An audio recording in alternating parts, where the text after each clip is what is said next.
I think you should give these game companies exactly what they're asking for. Let's talk about it.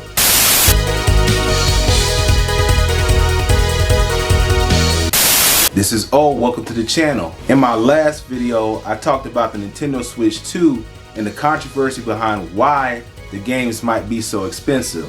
As more information comes out about the format of the Nintendo Switch games, coming to find out that the game isn't even on some of the cartridges. They act just like a key, meaning that they want to lock the game into the console.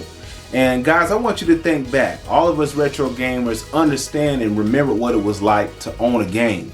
I remember back in the days when I was in elementary, I had a friend that lived across the street from me, and he had different Sega Genesis games than I had.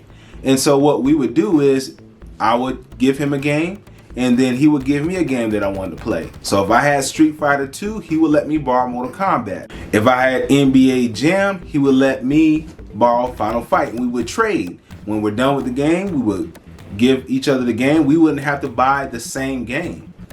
Unfortunately, the way they tried to make the format is they don't want you guys to own nothing.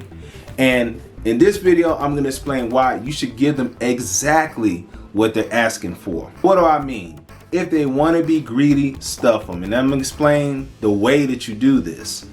So back in the days, if you didn't have the system or you couldn't afford the games, guess what existed?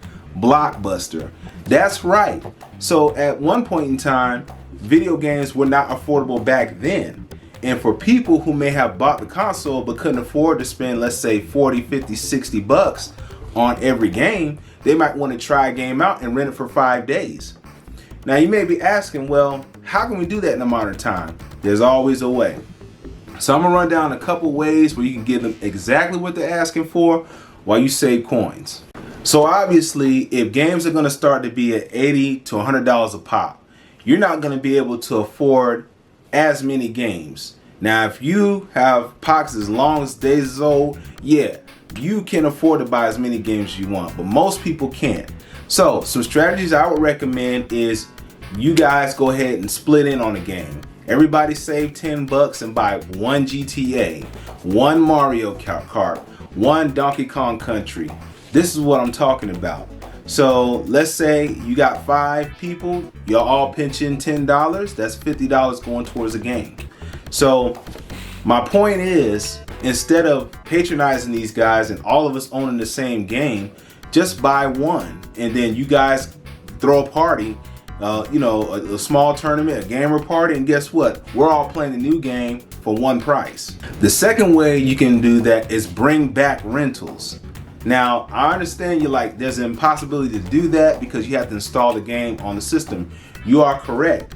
But just like you have house parties, you can invite people over and charge a small fee. You got drinks, chips, whatever already there. And people don't have to buy stuff. They just got to pay whatever the fee is and then hang out. Now, in this concept, it's just like an arcade. You just need one system, set it up on the big screen, and then everybody can come by and play when they want. Now, arcades can make a killing by doing this. They come back, either they load up PCs with the PC version of a game, or they all buy Xbox Series X's or PS5s, maybe 5 systems, set them up on big screen, and then people can pay like 10, 15 bucks to play all day. Now you might be saying, hey, for a game like GTA, I want to keep my game saved. Well, last time I checked, all you need is storage media now with modern games. So what does that mean? You could go ahead and, let's say the time limit to play the game, you pay 5 bucks for 2 hours. You plug the USB in, you save your game save, and you take your game save with you. So next time that you play, guess what? You got your game saved there and you can play more. So I'll be honest, people can't afford to pay for $600, $700, $500 for a system, then on top of that, $100 game. So you could, though, pile in, everybody chip in and buy one game, and you all play it at different times. So let's say you got 5 people that buy a Switch 2. Everybody has a Switch 2. Each person buys one individual game. They beat the individual game, and guess what? Then you trade the other game off. Uninstall it from your system, then you go and install it on the new system. So what is the gist of all this thing? The problem is the whole concept of you'll own nothing and be happy about it. And to be honest with you, I don't think too many people are happy about this concept right now, and it'll get into the concept of making things so expensive that you can't really afford to own it. And so one way to beat that particular system is, as I said, one person buy one game, and then once you're done with the game, you trade off the system. Now you might say, well, hey, they might lock it into one system, just like with Windows. You have to buy one key in order to install the game on one system. Well, we both have a Switch 2. Our Switch 2s are both in good condition. I've got the latest Zelda on mine. You've got the latest Mario Kart on yours. We just swap consoles for however long we play, and guess what? We get to play the other game without having to spend any extra money on it. Now, I did a video in the past about the disadvantages to having an all-digital platform, and honestly, one of those disadvantages is going to be you're not going to be able to sell the game after you beat it. A game like Mario Kart is only going to have a short amount of lifespan, or it's going to be a party game, meaning that the only time it's really relevant is when you have a group of people playing it. After a while, you're going to get tired of racing with Mario Kart by yourself.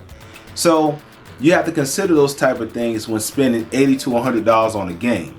So to conclude on the video, in my notes I put down, you need to bring back arcades. You can have community centers or arcades. Actually, instead of having the coin ops, go ahead and set up 3 to 5 PS5s.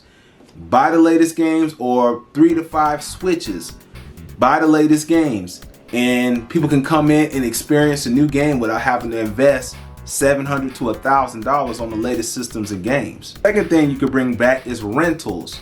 And what I mean by that, if the game is included on the card, for example with the Nintendo Switch 2, and the game is in there, you can uninstall it from your system and install it on your next rental. Bringing back rentals just like Blockbuster, because in the past games were unaffordable also as well too, which created the rental system. So if there's any creative way to bring the rental system back, then these companies will lower their prices on their games. Tournaments.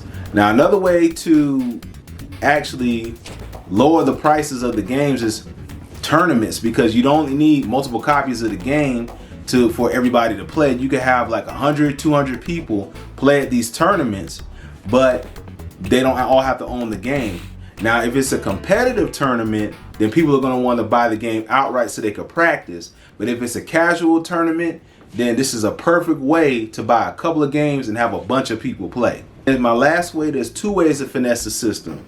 Basically, one person buys a different game. So for example, if it's 5 friends, one person buys Donkey Kong, Zelda, Mario Kart, and whatever Nintendo Switch 2 game comes out, and you guys play each individual game at a time. Once you beat the game, then you trade. The other way to get around it is if multiple people pitch in on one game, and so that way you can all experience that same game at the same time without having to invest the full amount of the game. And then when things like that start happening, Nintendo will realize that you can't control everything. It's just like the situation with the 3D printed guns. You can't ban 3D printers because people will make ghost guns. You can make the ghost guns illegal, but you can't make the 3D printer illegal. So if they were to get so strict, they're gonna break their system, and basically in the sense of you're not gonna be able to make the system relevant anymore if you put too many controls on it.